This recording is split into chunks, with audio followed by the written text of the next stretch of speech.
Look what you got Kwame wondering. He came into the game the other day and he had his fingernails painted. Kwame, how you feel about that? It was yellow. They were yellow. How y'all feel about rappers with the fingernail polish? I see that emoji.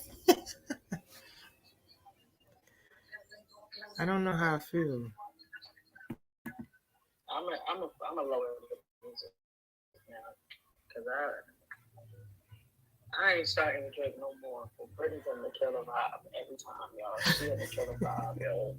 She in the killer vibe. His fingernails, yeah, his fingernails. They were yellow.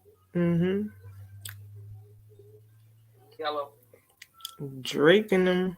What's up, Mr. Ray? Not He's mine. in them. Right. Got it. Got it. We don't do that. Okay. How y'all feeling today, though? Mr. Ray, so you stopped in here. I know you in here. Thanks for tuning in. Thanks for popping in, Dad. Yeah. I had to turn off the music. You can make them post with that. I'm good, right?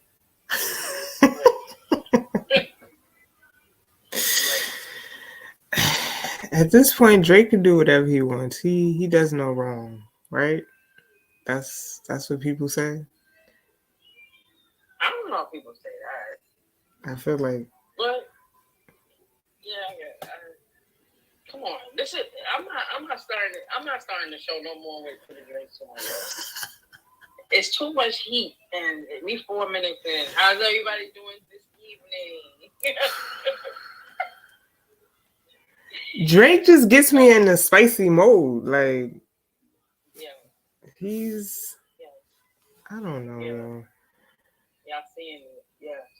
Mm-hmm. Look here. I'm glad to hear this is where my superstars are at. Thank you, Kwame. As always, welcome y'all. Obviously, we appreciate y'all. It's 7 p.m. on a Sunday, so full gratitude to everybody that tunes in with us. We got a lot of stuff to go over today. Yeah, we've been busy. Within 2 weeks, so right. We missed tapping in with y'all, and yeah, we do have a lot to talk about. Right. But before we get into it, obviously we always, introduce ourselves. I'm Brittany, and this is obviously my lovely co-host, Shantae. And together we make up 21 Titles, which is essentially a consultancy firm creating equity through community and collaboration. We are essentially here to educate, expose, and kind of empower the next generation of student athletes to think beyond sport and think in terms of longevity and abundance. And those come in different ways. I think most importantly to us, it would be through professional and personal development, because we really think that separates the athlete from everybody else. Who are you? What do you like to do? Just all these different things. So we do these weekly recaps every week to keep our community in the know on what's going on in the realms of NIL, right? Name, image, and likeness, because kids can get paid now. Just being themselves and aligning themselves with brands that uphold the things that they believe in. We also talk about technology. Been very heavy into blockchain technology. At the end of this year, it will be 3 years, which is kind of crazy. Really wild. Right. Yeah, and obviously we're both former collegiate student athletes. I'm also a former professional athlete, so we like to highlight sports news and specifically more towards like women's sports, geared toward women's sports. And last, we just like to talk about the business of culture and what's going on in the culture that has business ties to it that we can kind of break down and talk about, especially because Shantae is an attorney. So she likes to talk about the legality of things and making sure that you're in the know of what's going on. So welcome. And we're going to kick it off with some sports news and move into NIL, tech, and then finish off with the business of culture. So, sports news. Obviously, we're very big WNBA fans. And I guess we could say more so like collegiate sports fans too. Like women's college basketball is really our bag. Like we really love doing that. And we've been following this young lady for a while, Aaliyah Boston. From her journey at South Carolina into the league. She now plays for the Indiana Fever. And, she's been doing a heck of a job. She has. She's been showing up. I get so hyped to see these rookies come in the game because we watched them. Right. And shouts to the Liberty. They won today. Just wanted to say that. They beat the Dallas Wings. But on the topic of like rookies, seeing you was a big, and you still are a big Maddie Siegrist, right? Supporter, but watching these young women transition into professionals is like watching like a little sister grow up, even though we don't know them. So. Yeah, Leah Boston been killing, and she's getting the recognition that I feel like everybody kind of knew she deserves, and knew she was gonna get moving into the WNBA. Right. It would just be a matter of time. Right. You want to talk about her stats? Yes. I mean, she's been, shout out to Erica Wheeler. Also, Rutgers alum. She's an 8-year vet now. She's also on the Indiana Fever. And, when Erica talks about someone, you kind of take heed to what she's saying because she's been in this league. She knows what it takes to, succeed. And she basically said that, Aaliyah Boston, she's not your normal rookie. Like, she has a mindset, a pro mindset. Like she has no type of rookie mentality at all. She calls her a franchise player. Right. And that's a big deal, right? That is. I was like, oh, that's heavy. That's big talk right there. Right. So Boston has achieved something no other rookie or WNBA player has in history. She's averaging 15 points per game on 70% shooting in the first 6 games of the season. Impressive. She's averaging 15.8 points on 70.9% shooting, while also averaging 6.5 rebounds per game. That's just being consistent. She did it in college, and it's transferring over. A lot of times, and Brittany, you can speak to this because said, you play professionally. Right. That transition, I can only imagine from college to professional sports is a huge leap, right? Like the competition and the competitiveness goes up quite a few notches. And so this is facts. It's not expected for you necessarily to come in as a rookie and put up these types of numbers. Correct. I think that what's expected of you is to kind of ease in and, develop as a player, and then hopefully come, as the season rolls around and maybe the second season, you start finding your way. Right. Now as a professional athlete. Do you want to talk a little bit about that? Like, I mean, it's so true. What you just said, like it's in every level that you go up, there's an adjustment period that you have to get used to, right? So like when you're coming from high school to college, you understand that everybody else is a little faster, a little stronger, a little bigger than you. And it's even more so amplified when you become a professional athlete because now you're playing against grown women, right? Like you playing against grown women, and this is their livelihood, so they're gonna fight to the death for their livelihood, essentially. And for you as a rookie, like you said, you're supposed to just kind of like come in and, you know, try to figure out your footing and how can you be of value to the team. And you know, she's exceeding those expectations. I know that the Fever, their record doesn't show, you know, her impact right now because I think they're 1-5. But they've been close in games essentially, and that's because of Boston. And you know, I think over time they're going to continue to mold and meld and mesh, and they'll finally understand what it takes to win. But yeah, that transition is definitely an adjustment, and I'm happy to see her thriving in this position and, you know, doing what she needs to do. Like you just mentioned Maddie Seagrass, right? Her also, she plays on the Dallas Wings, right? Like first few games of the season, she's not getting any time at all. And just probably 2 games ago, she finally got her chance. You know, she scored 14 points in a game versus the Phoenix Suns the other day. Which is again impressive. Right. Like, right. So, you know, she's getting her feet wet, and, you know, I have no doubt that she will obviously be a big contributor down the line. But it's just amazing to watch these women kind of grow. Like you said, we think that they kind of feel like our sisters, essentially. Like we've been following them, and you just want them to do well. So, you know, shout out to all the rookies in the WNBA that are kind of, you know, turning it up. And for those who are not, like, just keep working. You know, like your opportunity is gonna come.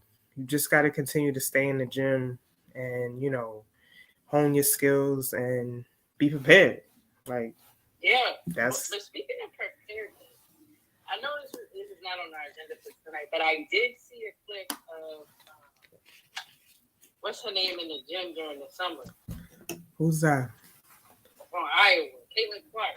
Oh yeah. I just wanted to, because it was in tune with what you was just talking about. Yeah. And I just want to talk a little bit about how important it is to kind of get that work in during the summer. Like Caitlin Clark is now about to enter into her senior year at Iowa. And in the small clip that we both saw, she's putting up 300 shots a day. And her goal every day is to at least, at minimum, to make 230 shots. That's a good day. Right. Her words, not mine. Right. She said that's a good day if I hit 230. So, you know, I was impressed with that because, first of all, it takes a lot of dedication to show up every day. It was a shooter, so 300 shots is a lot of shots. Right. Or just to take every day. But I think I was most impressed because I just feel like, I don't see young players in the gym like that anymore. Not to say that they're not. Maybe they are. We just don't see it. It's just fine. Like, get the work in. But I think the takeaway is to still get the work in during the summer so that you can show up during the fall, winter, spring time for your team. Do you want to talk a little bit about that? Well, you know, this is something I'm very passionate about because my dad had me and my brothers in the gym or at the playground during the summertime. That also too is another thing. I don't see too many kids at the playground anymore. Like just working on their game. And this is what we call separation work, right? The stuff that you do when nobody's watching. This is what shows up when the lights are on, essentially. Kids in this generation got to understand, like, there's no light switch to this. Like, it doesn't just come on, right? Like, it doesn't just come on. So that work in the summer is extremely important. And that sets the tone for going into the next year. So hopefully we see Caitlin, like, I mean, she's already done incredible things, right? Like, so she's just adding to her resume, essentially.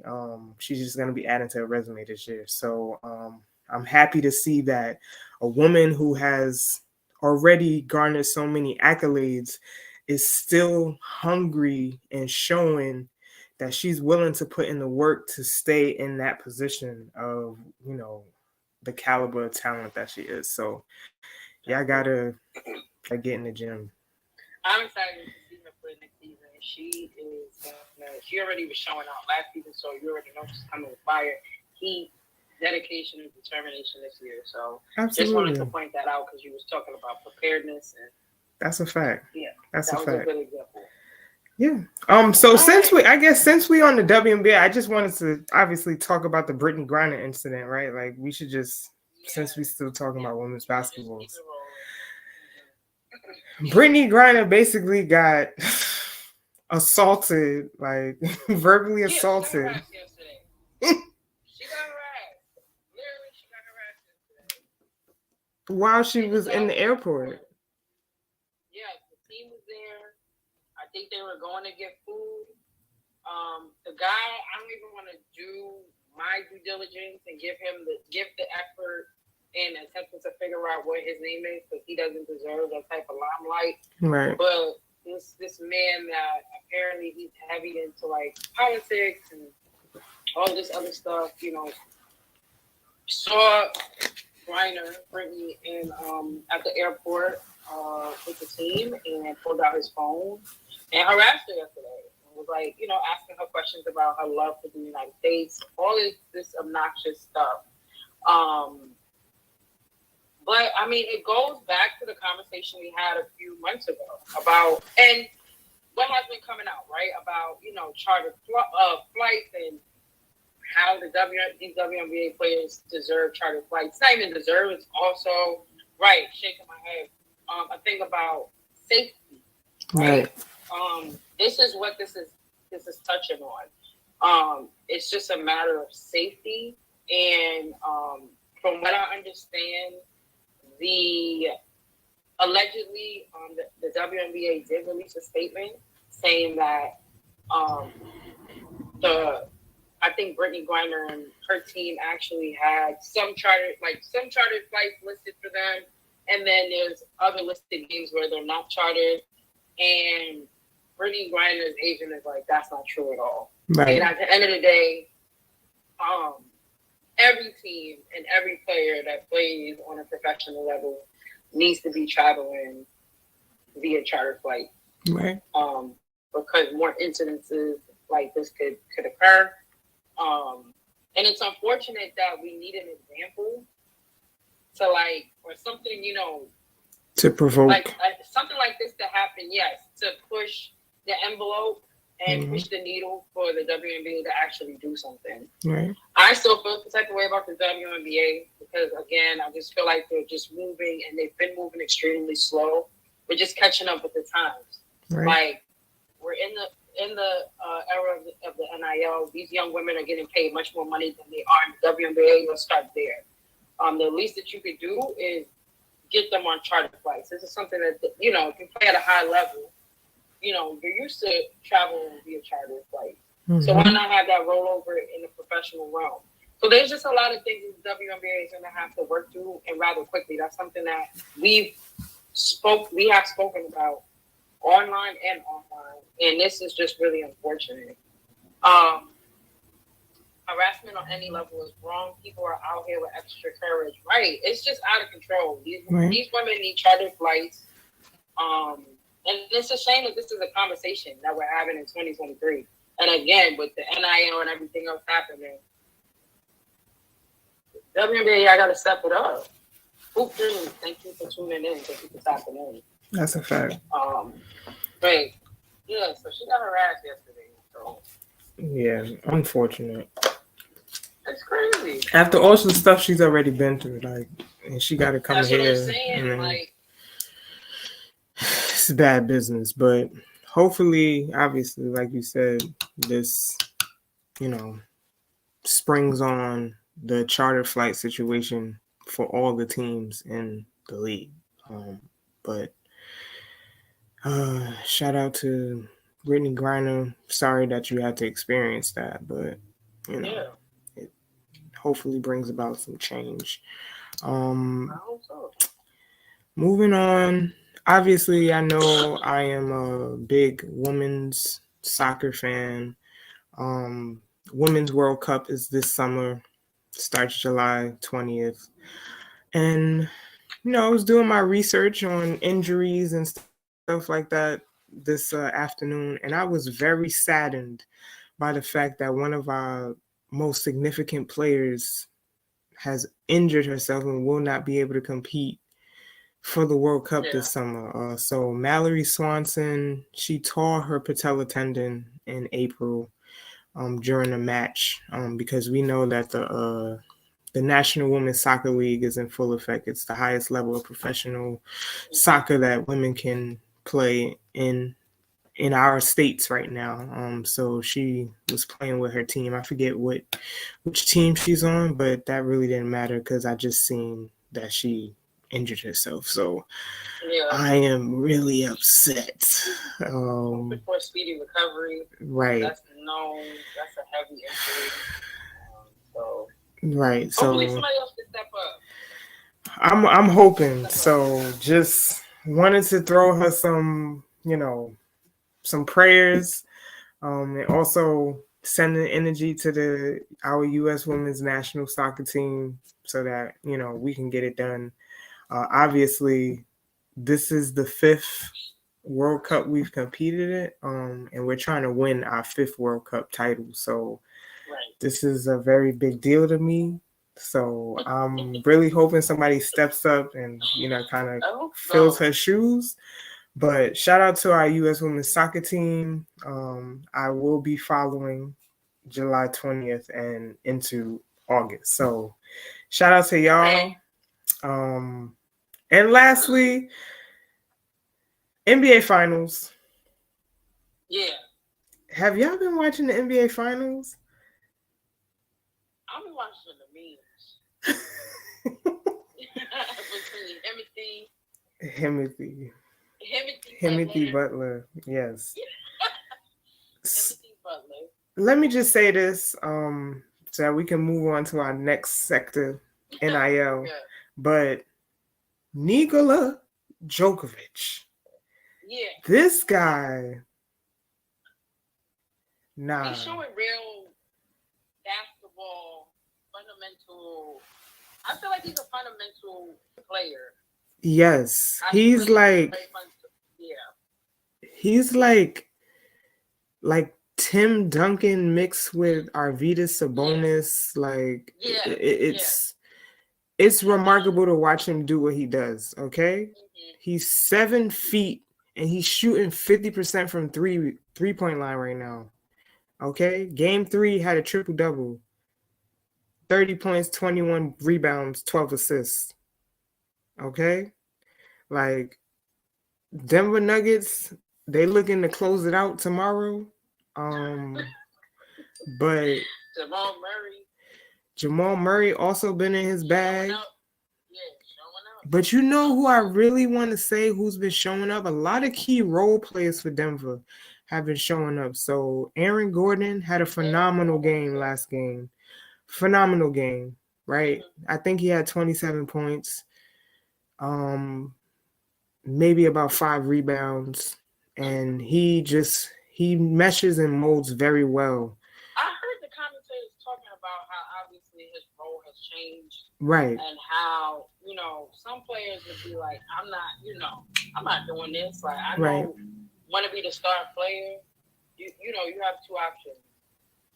Fit the mold, like you just said, or not do anything, kind of fight against it. And he's taken a back seat.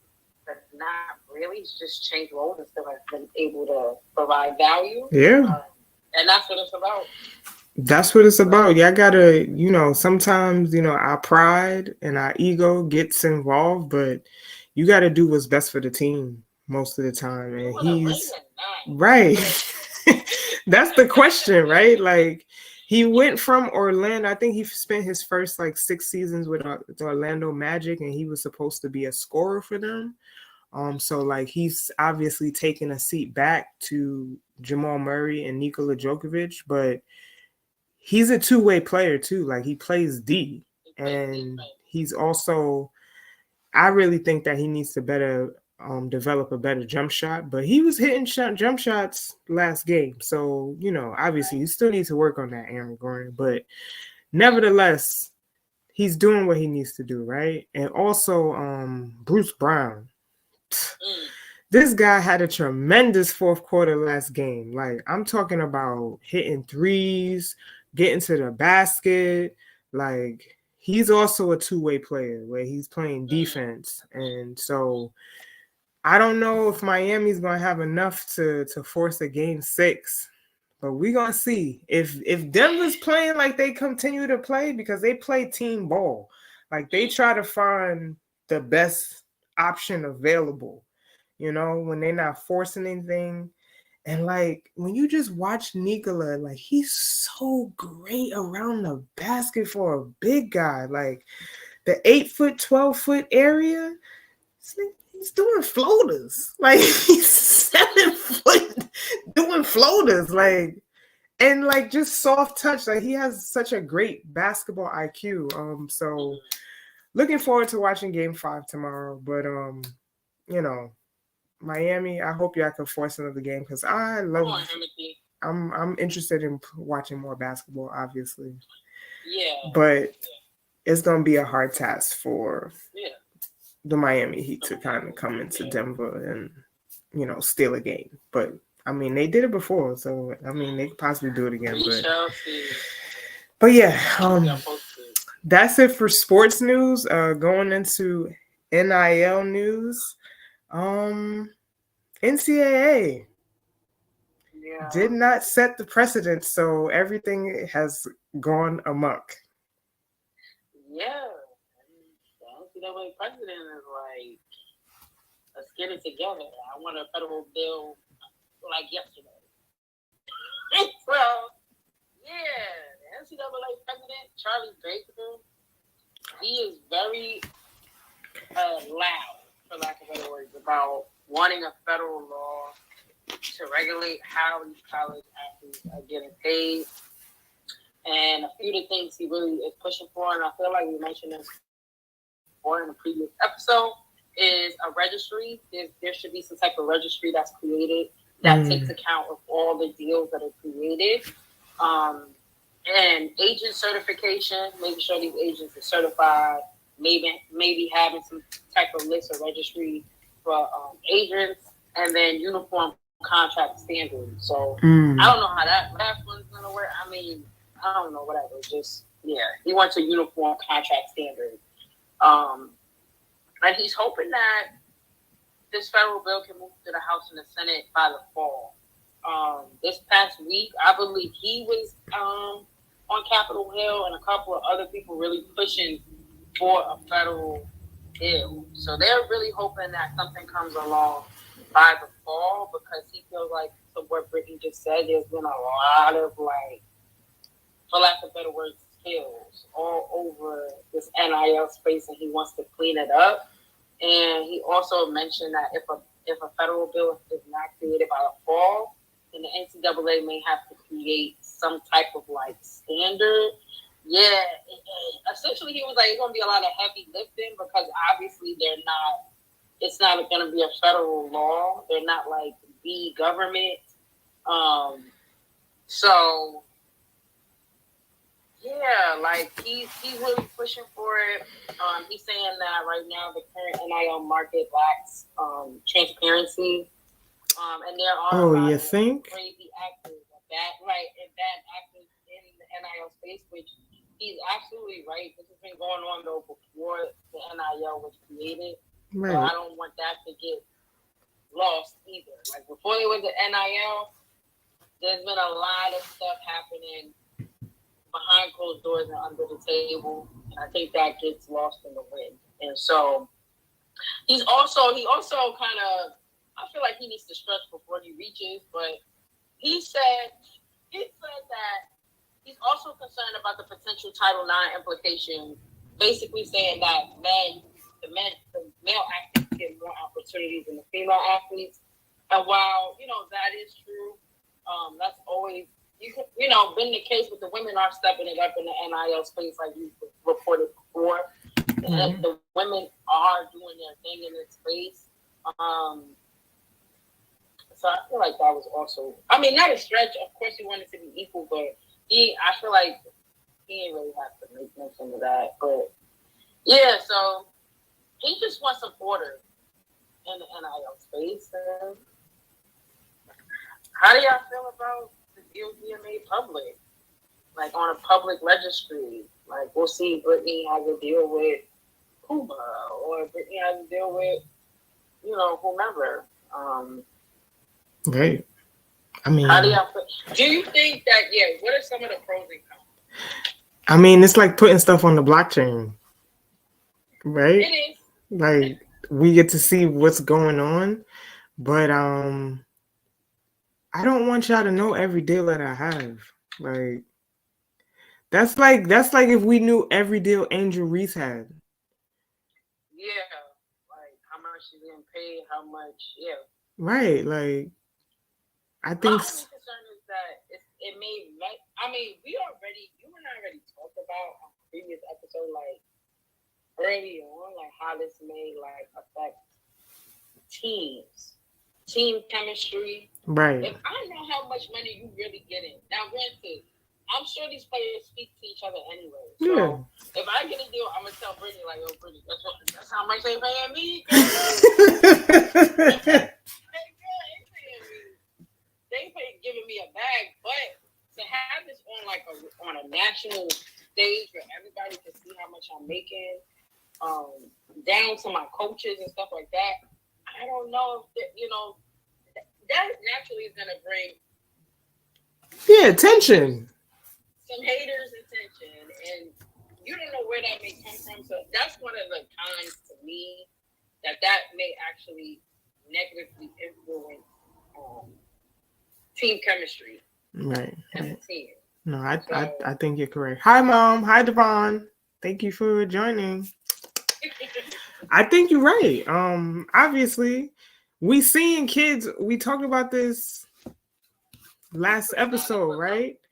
We seen this last episode where you said basically like, yo, these kids they're leaving schools to go get a bigger bag. Like these kids, look, if y'all want the money, then y'all should have no problem us knowing what you're getting. Right. Cause you professional now. It's crazy. And then what you think that how the schools are gonna react? Right. Because once that's all out in the open, it's like, oh, they gave Brittany this much. How can we get, or they're offering Brittany this much? How are we gonna get Brittany to stay out of our school? Like you just said, haters act up when they know, and that's a fact. She's right.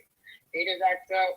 I don't know how that's about to go. But you know what this is for me too? I just thought about this. Like this is a safety issue too. Like if people know you making this much, look, people know you making this much, they may act out.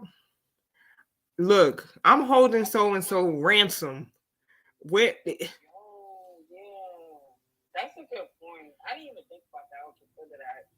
So we gonna bring safety measures into here because I remember what's his name, the dude from Alabama when he was in the the whole scandal with the shooting incident and his teammate, unfortunately killing somebody. He had to have security 24/7 while he was in the tournament. That's what Coach Prime was saying even to his team.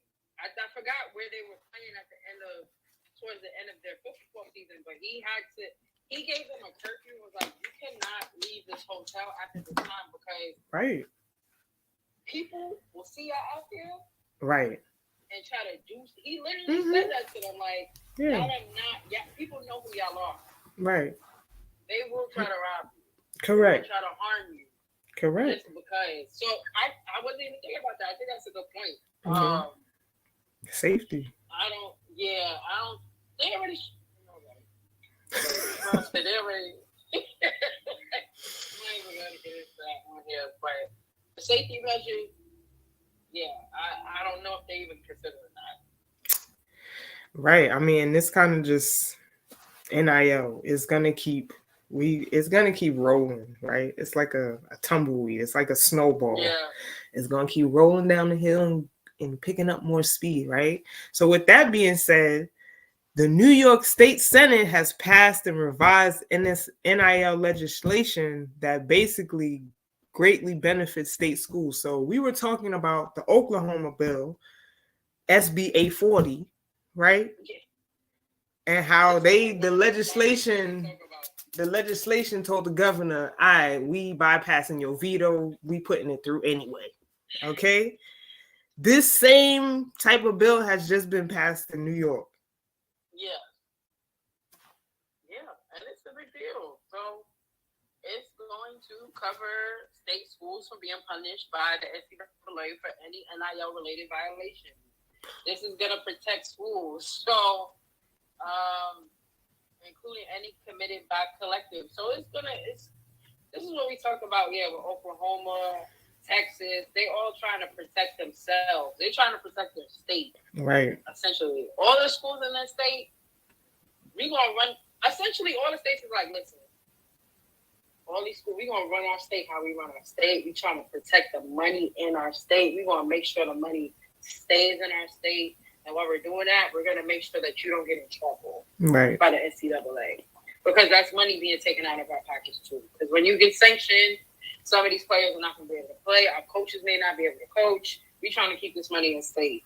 So because there's no federal law right now, the states are trying to move as quickly as possible to create some type of legislation so that they can control how the NIL is being run in their state. Right. And yes, that's what just happened in New York. So interested to see how it works here with the New York colleges here, universities, and how they really kind of take advantage, and I mean that in the most positive way, of this bill passing to keep, players at schools and things of that nature. Right, they have to do that to protect themselves. Yeah, basically, yeah. Yeah. And I mean, this kind of rolls over into Texas, right? Like Texas. This was fire. I mean, this is being done by a former commissioner, like.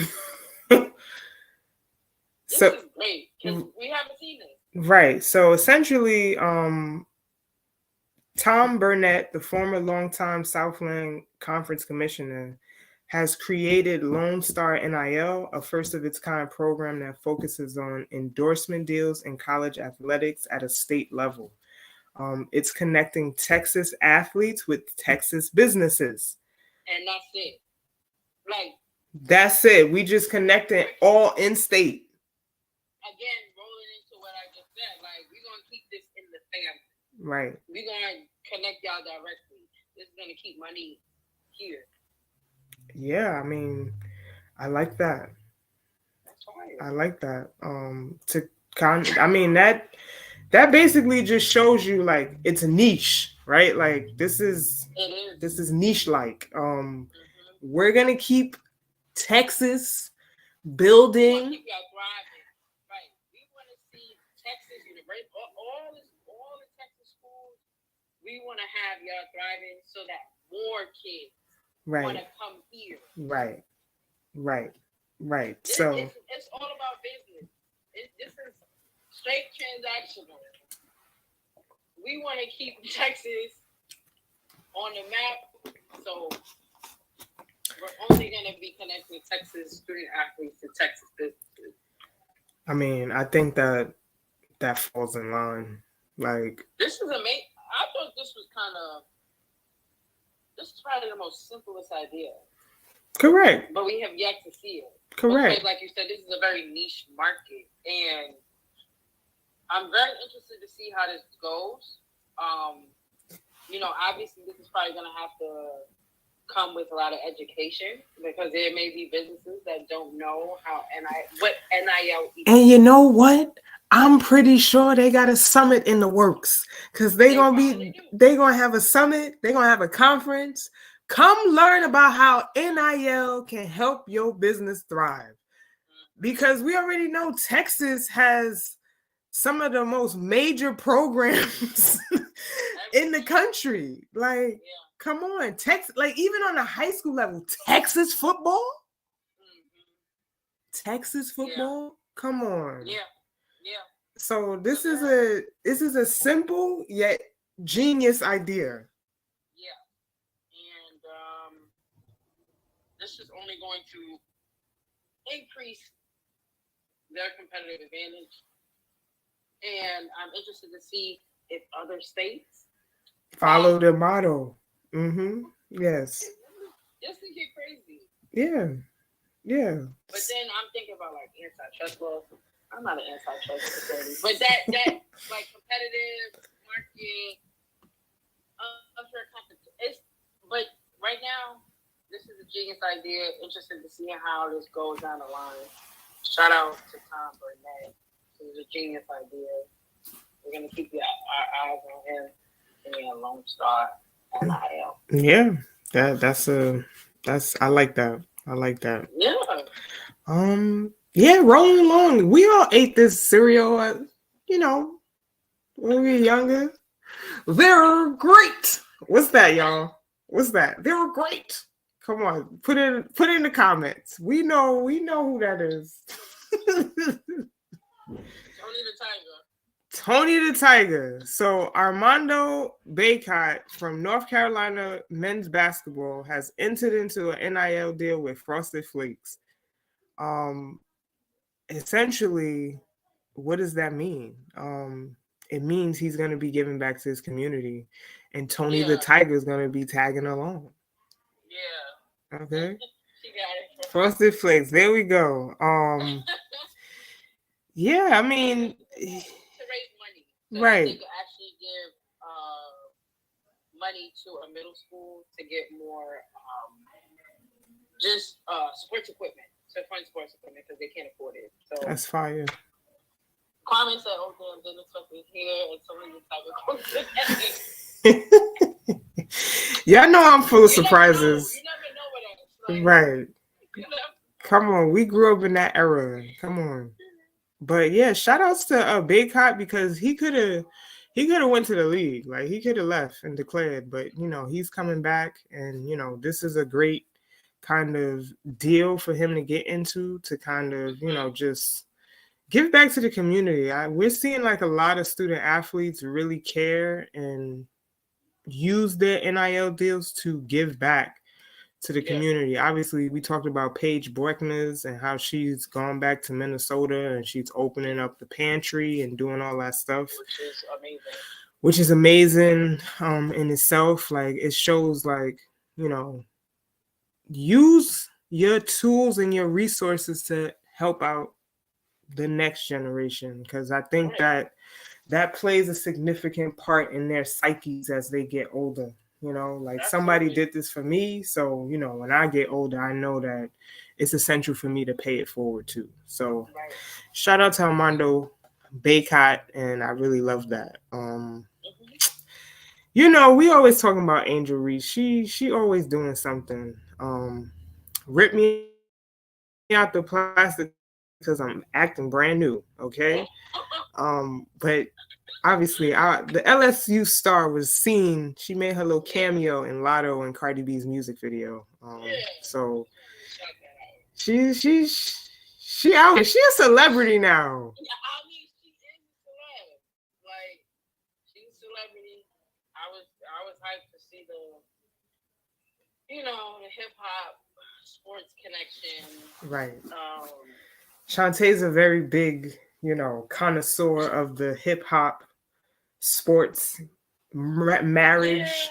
Yeah. It's been inevitable since the beginning of hip hop, right? Like we could go back as far as Run DMC rocking Adidas and people just wanting to wear Adidas suits and ball in Adidas because it's it's the swaggy thing to do. It's the swag, right?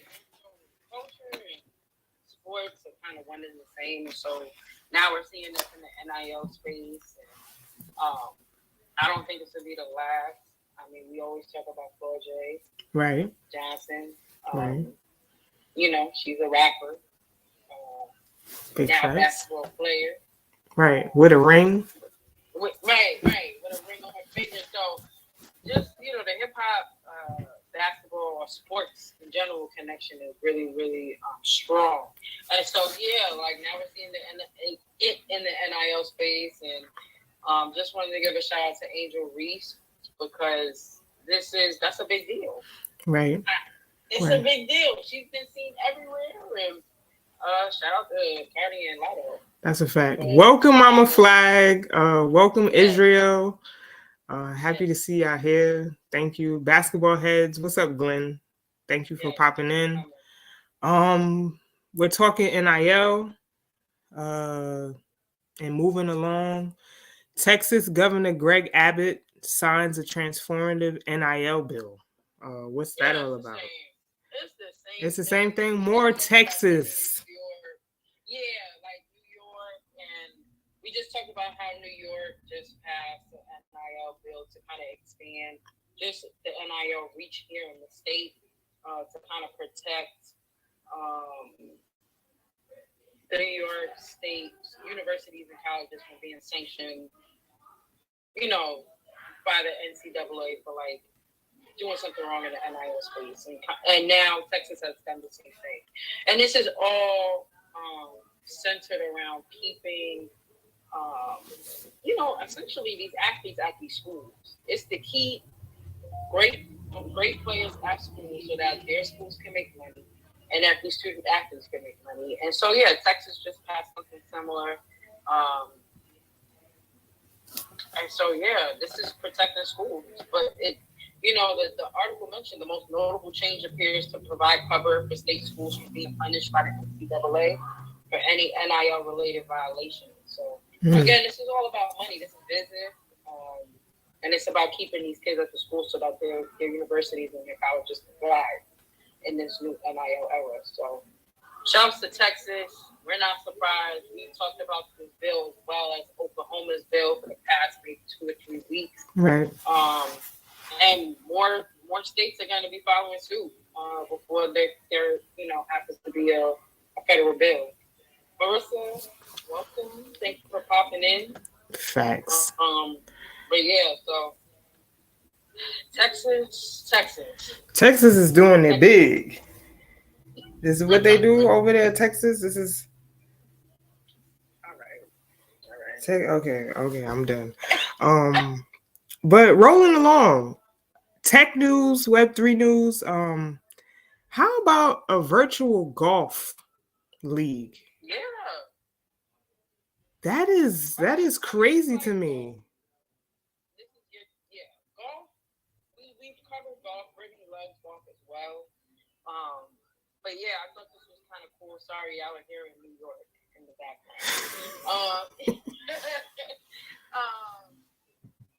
The Los Angeles Golf Club announced Thursday that as the first team in the tech-infused golf league launched by Tiger Woods and Rory McIlroy. It's okay, girl. I stumbled a couple of times. Yeah. Yeah, in partnership with the GPA Tour. So this will be kind of dope. It will take place on Monday in a custom-made venue in Palm Beach, Florida, and it will feature 18-hole matches on a virtual course.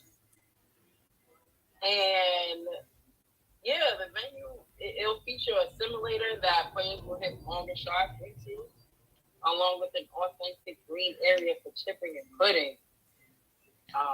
In partnership with the PGA Tour, the TGL, which is owned by Rory and Tiger, will consist of a 15-match regular season schedule with playoffs to follow. 6 teams will face each other in 2-hour head-to-head matches. And you will be able to watch them at home, up close and personal, in the stands. So this will be the first virtual match or matches that we'll be able to see, which is fire. kind of on par with what we've been talking about with this AI and just the state of technology. This is on par.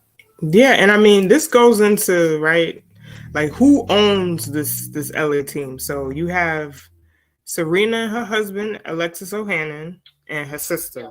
So we're always heavily talking about how investing is the key, right? A lot of players during their professional careers and after are doing more to invest to obviously grow their brands and just to build generational wealth for their families. So and I believe that their daughter is also considered an owner in the team as well. So that just goes to show you, like, this is how we win. You got to, the risk to reward ratio, you got to take a risk by investing so that you can double, triple, quadruple your money so that you can use it for more things. So yeah, shout out to athletes also being investors as well. Right. As well. To see what this looks like. Right. So I'm looking forward to seeing what the other teams are gonna look like and who else is gonna be owning these teams, and just because I think virtual golf is interesting. I myself, you like to be in the green, on the green, smelling the air, taking in the ambiance of the actual course. But we'll see how this works out.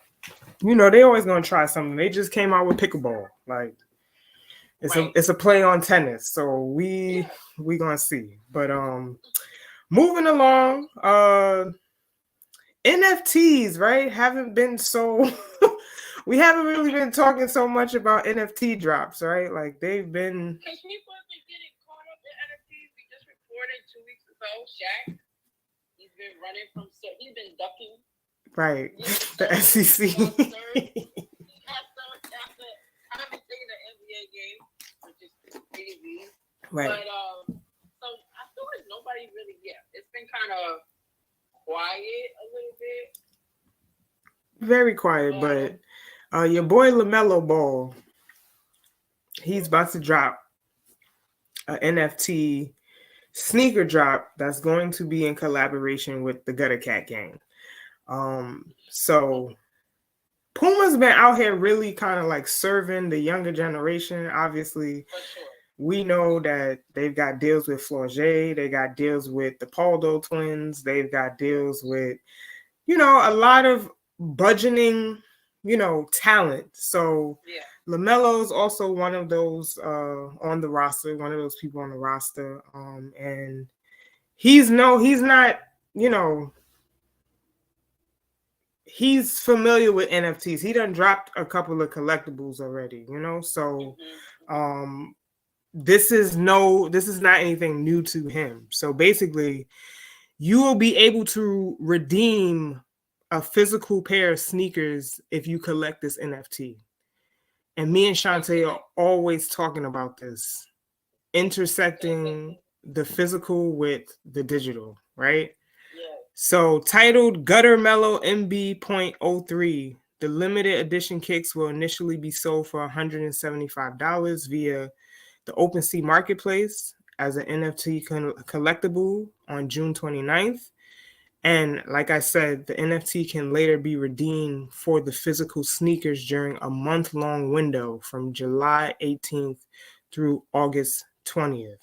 I mean, that's what we've been talking about, right?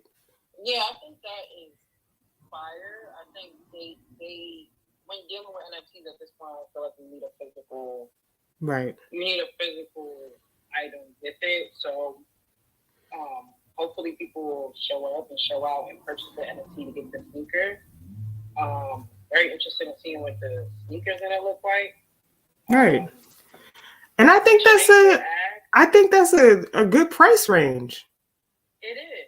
175? Big baller sneakers ever come out. I think they did, and that people are waiting for their sneakers to still come out. Huh? I just wanted to answer.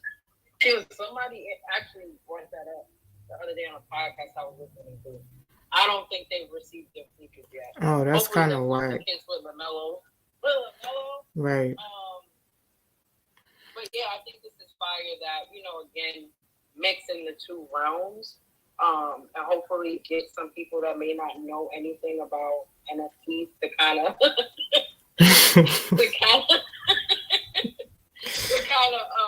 tap into that realm to learn a little bit more about technology and opening a digital wallet to participate in the ecosystem is really cool.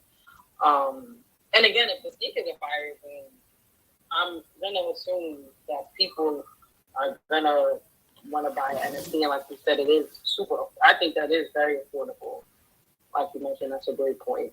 Yeah, I'm not too familiar with the Gutter Cat Gang cat NFT, but essentially that image is going to be a part of the sneaker.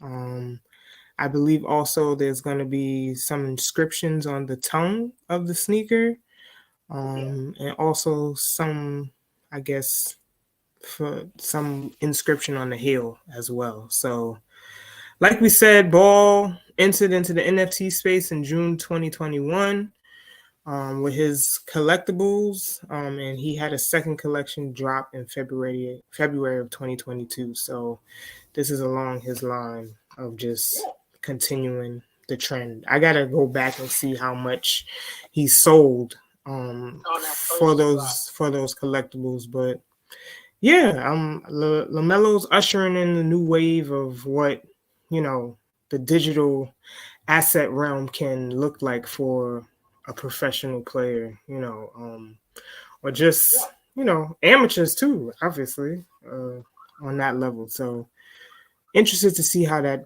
drop goes, for sure. Same. And moving along, Shantae, I need you to cover this because this was, y'all keep trusting this Chat GPT. Okay, it's good for some things, but it ain't all that it's cracked up to be. Okay. Can be of use, like Brittany said, but in other cases, not so much. And the bottom line, before we get into the story, is that you always have to do your due diligence when dealing with this technology. You cannot put your full trust into AI or anything for that matter. No. You need to do your own research. So, I'm sorry. This week, a New York City lawyer who's been practicing for 30 years was to submit a brief to court on behalf of a client. And unfortunately, the attorney used ChatGPT instead of actually doing his research to find legitimate cases to use in his brief. He typed in some, I guess his legal issue or his client's legal issue in ChatGPT. ChatGPT then spit out cases that don't even exist. Like, you cannot find them. And instead of the attorney actually doing his due diligence and making sure that the cases that ChatGPT provided to him were true or real, he did not do that. So he submitted the brief to court in New York, and opposing counsel was like, hold up, I'm reading the brief, I'm looking, trying to look for this case law that this is bullshit, and I cannot locate it. It doesn't exist.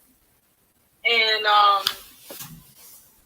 he's currently embarrassed, and he is saying that he's been duped by AI. Literally, he said that it was a humiliating mistake and that he's been duped by AI. I'm sorry. And, the judge actually wants to throw some sanctions his way, and he, according to the article that we read, he was on the brink of tears begging the judge not to throw these sanctions at him because he I'm laughing because the comments and the emojis. I'm sorry.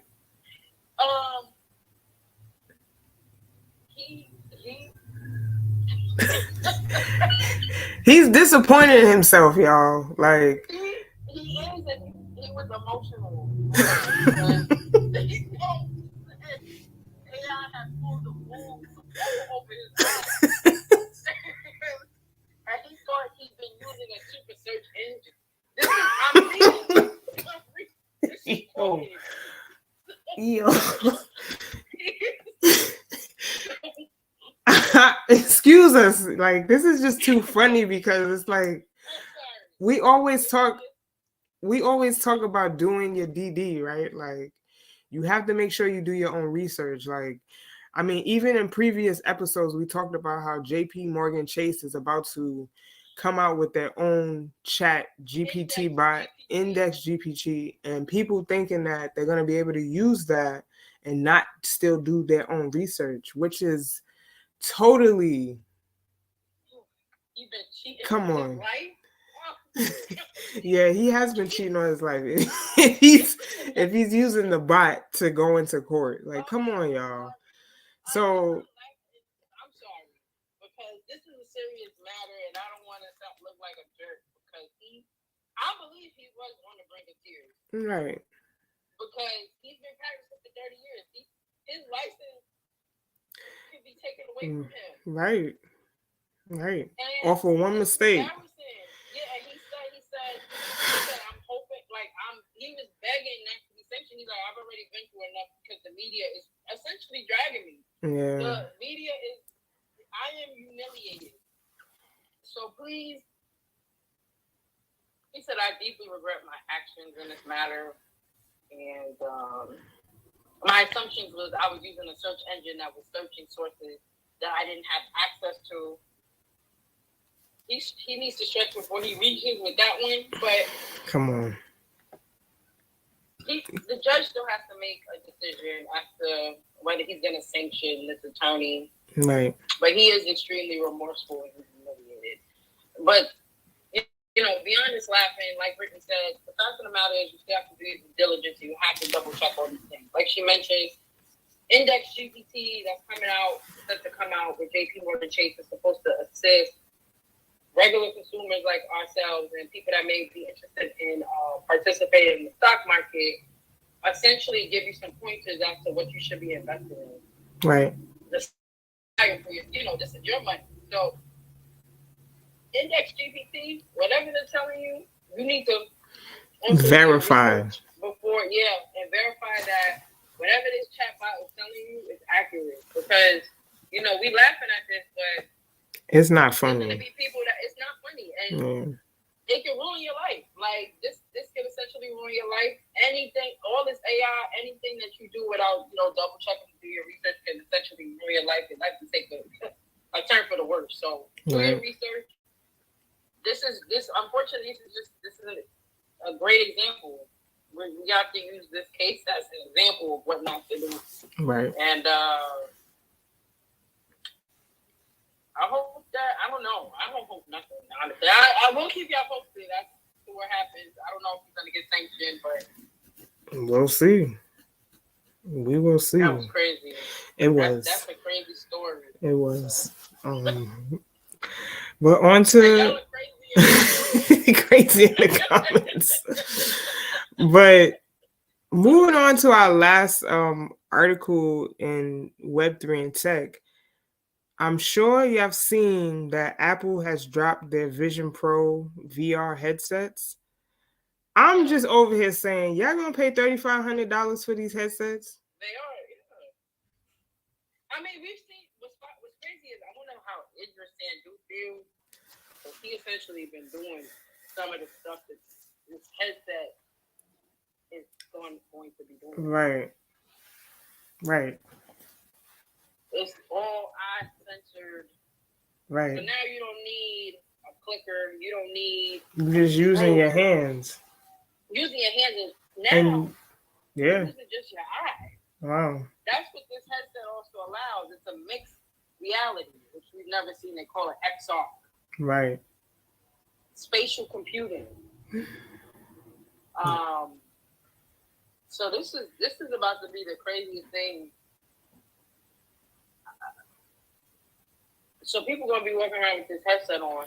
This is what I'm saying. Instead of people now we got people walking around with their phones like this, right? Like you walking into the street with your phone.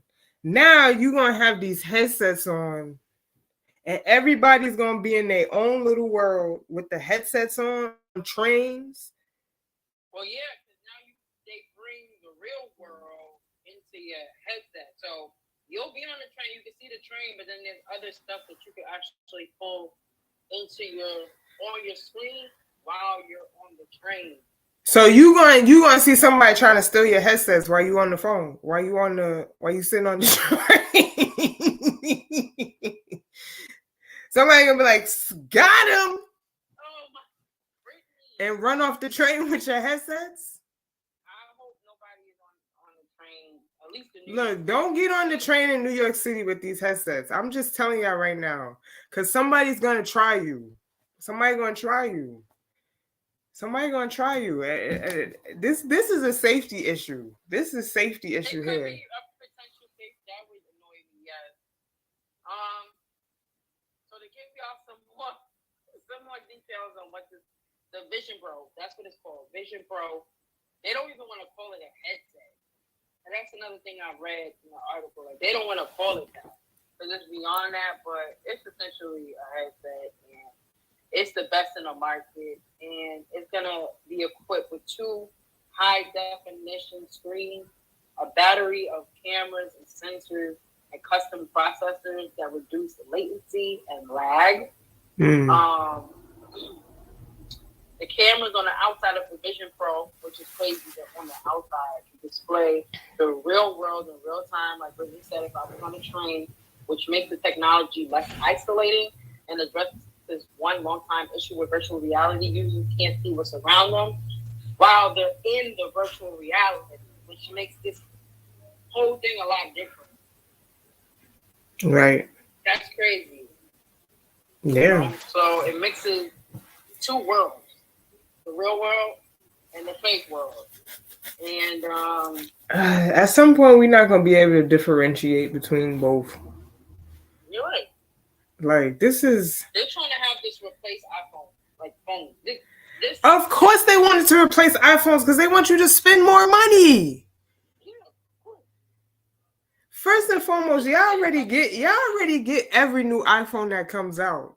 So now y'all gonna have the iPhone and y'all gonna have the Vision Pros. Y'all got money. $3,500. Nah, somebody gonna have to gift me. Apple, send those Vision Pros to 21 Titles so we can test it out for you. No, that's just that. We'll have some athletes test it out for you too. That would probably be a really crazy experience. It is like I am interested in seeing what the inside of that looks like. I'm not gonna lie. Like I've only seen, obviously, I've been in the Oculus classes, right? Yeah, the Oculus. That's VR. Like you were in a virtual reality. Right. But with these, I'm gonna be in my reality. Yeah. But I can also I'm gonna be in my reality, but also have a mix of virtual reality. Yeah, like what Idris was doing, which is why I'm like, when I read the article, I'm like, it's given very much what Idris was kind of showing us. So Idris Sandu I don't know how he did it, but you know, with the scrolling of the phone on the surface, on the table. Kind of, how I interpret that is kind of a mixed reality. It's right. In a headset, but it's given this is a mixed reality. I'm in my reality, but I'm scrolling. You know. Look here, Idris don't need a headset. He had the little box on the table and was like, "We scrolling on the table." But this, what I did, and that's not to say Idris is not working on that. This headset, you're moving stuff with your eyes. Right. That's crazy, Brittany.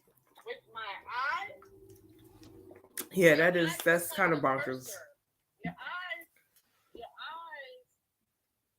are the controller. Yeah, that's bonkers. Okay. I'll say that. So I'm very interested to see what this looks like, but you know, the videos I've been seeing on Instagram, it looks crazy. Like it looks nuts. So Yeah, we'll probably share those Yeah. in our stories this week so that you guys can see. yeah, so you can see it. It just looks crazy. Yeah, I mean that kind of wraps up Web3 and tech. The last section, mostly business or culture. This is Shantae's bag. Happy Black Music Month. She's been throwing prompts in her stories for the past 9 days. Come on. So Yeah, Happy Black Music Month. Every June, I don't know when it started. I'm probably late to the party, but every June is Black Music Month, and it's exactly what it sounds like. We giving flowers and celebrating musicians and creators in the music space all throughout the month of June. And shout to Music Sermon. That's a page on Instagram. It's a young woman that runs the page, and she, every day has different music prompts from like, what's your favorite R&B interlude? What's your favorite? All types of prompts to kind of like just bring forth just this wonderful, exciting, and like nostalgic energy to just Black music. And so I just wanted to bring that to everybody's attention. And if you haven't watched, I watched today the NPR Tiny Desk. I watched Charlie Wilson, who killed that game. I gotta watch it. Yeah, it was great. And then Babyface was great. He had Avery Wilson, Tank, and Shantae Moore on his Tiny Desk episode. That's crazy.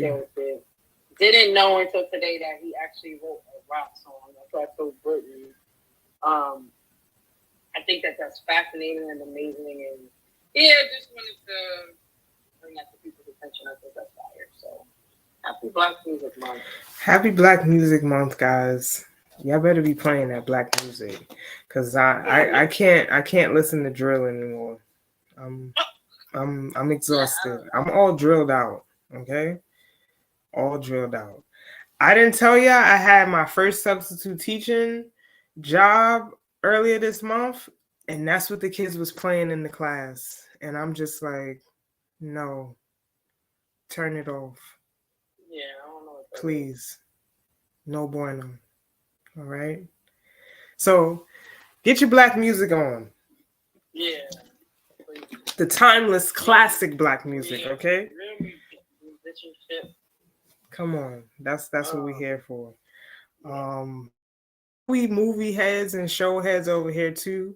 Shantae went to see The Little Mermaid. I didn't get a chance to see it though, and she said it was phenomenal. She's funny. Ebony, we know you playing that. This is for all the other people. Come on, celebrate your unapologetic Blackness, people. Yeah, that's what we're here to do. The Little Mermaid was a great movie. It was great. Like it's good. Oh wait, are we talking about the movie? Did you see The Little Mermaid? Wait, let me make sure. The Little Mermaid was fire, in my opinion. But I had a lot of nostalgia watching the movie. I accidentally. Oh wait. So you liked it? It's good. Okay, good. Okay. Yeah, I thought it was great. I saw it in 3D. I don't usually like 3D.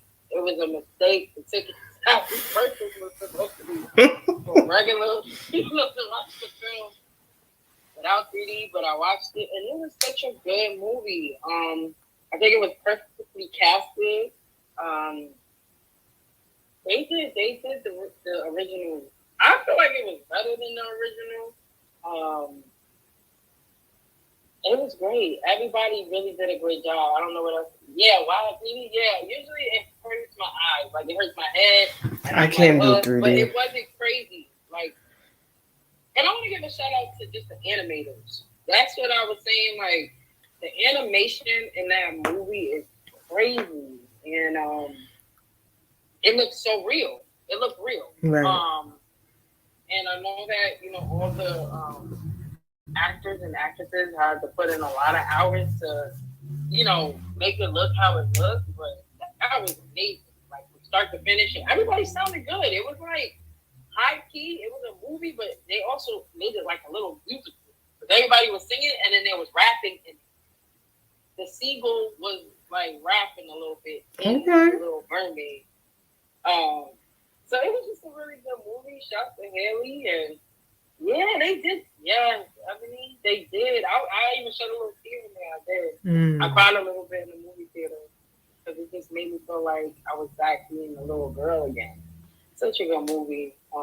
They really did a great job. So they did that, like Ebony said. Right, the vocals were great. I'm feeling this. I gotta go see it now. And I'm not a movie person. Yeah, she's not. But The Little Mermaid, I had to go see. Right. With The Little Mermaid.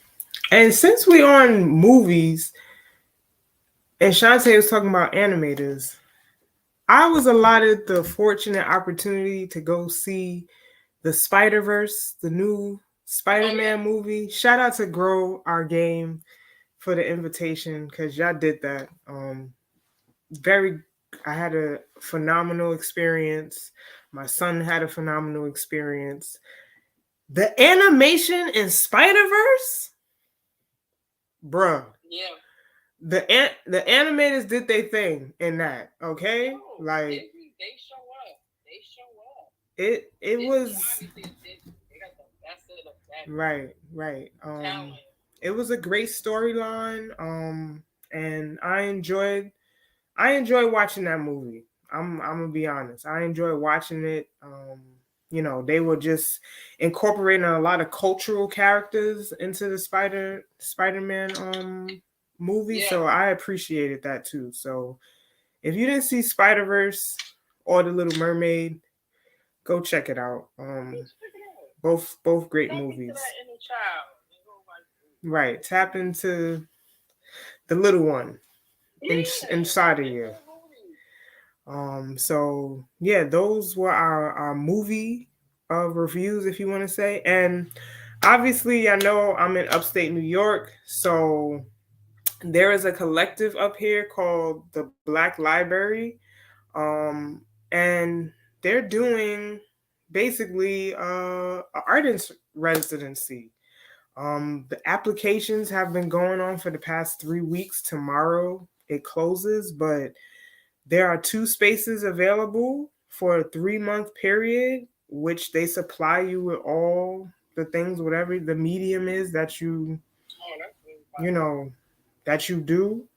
And at the end of the 3 months, the artist will have a group show showcasing the work that they made throughout this 3-month period. So if you are an artist in the Sullivan County area, please follow the Black Library NY, and please reach out to either Douglas Schindler, his IG is DJ Art King, or Michael Mars. It sounds exactly like it's written exactly as it sounds, Michael Mars, on Instagram, and apply. They are doing phenomenal things. They also have a movie review and movie screening that they will be doing at the Hurleyville Arts Center on July 6th. They will be watching Django. And we'll be having a review afterwards. So like after everybody watches it, then they sit down and we kind of like critique the movie and discuss topics on what we just watched. So, if you're up here, July 6th, come through the Hurleyville Arts Center. I'm trying to get to that one because Django was definitely a movie. Shout out to Jamie Foxx. I don't know what state you in, my guy, but we are wishing for the best. Okay, we are hoping for the best. Jamie Foxx. I don't know what to know. I don't know what to know because it's so many mixed reviews in mainstream media right now. They say he's hurt. His daughter said he's fine. He was playing pickleball. I don't know what to believe. Jamie, we need you to issue a statement. Come out. Please tell us that you're okay. But Django was my joint. Okay? and I'm looking forward to seeing it on the big screen because that's gonna be fire. Yeah, and last but not least, like we told y'all last time, we have joined the 945. What is it? 9450? I keep saying 9450. I don't know why. Okay. I mean, the 9450. It's not a network, but Daniel Artest is trying to build something over there, talking about women's basketball. We are going to be hosting a separate show over there where we're diving deeper into, the business of sports and, maybe giving health tips for the people. Yeah, like we're going to be diving a little bit more deeper into the content. Right. And it's going to be fun. We're going to bring different things to the show. You'll be able to, I think, also watch it. If not, you'll probably be able to catch it on the Apple Podcast app on your phone if you have an Apple device. Yep. You'll be able to listen. We'll also be cutting up a lot of clips so that you can see us have these conversations and debates live. Yeah, like when you said, health tips, really just diving into just more of the business of sports and just what that really looks like and entails. And interviews, we're going to be doing interviews there as well with some players and obviously and people in NIL. So yeah, tune in. And games. We may have like a little game segment. Yeah. We want y'all to be involved. Interactive. So yeah, check us out. 9450, that's coming your way soon. We'll update our socials with the information and on our stories when we get things rolling. But that's gonna be fire, and yeah, just broadening our audience. And we trying to grow, y'all. Trying to grow. We growing. But as always, that's our show for this week. Thank you so much for tuning in. We really appreciate y'all taking this time out on a Sunday evening to, come rock with us. For anybody watching the replay, please, any comments, any suggestions, anything, any feedback, please leave it in the comments. We love. Or DM us. Right, DM us. We're not gonna bite. We usually answer right back. But as always, follow us on all social media platforms. We're on Twitter. We're on LinkedIn at 21 Titles. Follow us here. Share this video. Like it. Tell a friend to tell a friend if you know a coach, if you know a parent that needs some reinforcing with what the things that they're trying to teach, because we old school. We come from that. We come from that era where we try to do things the right way. We just trying to guide the next generation to be better than us. So thank y'all. And yeah, we'll see y'all in 2 weeks. Yeah, we will. But keep up to date on our socials. So we'll see y'all in 2 weeks. All right. Peace.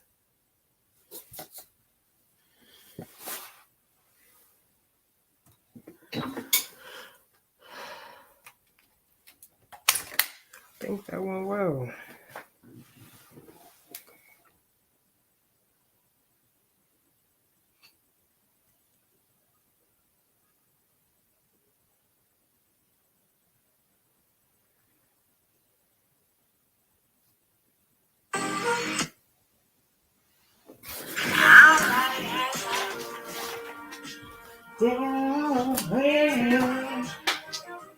Yeah.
I done forgot.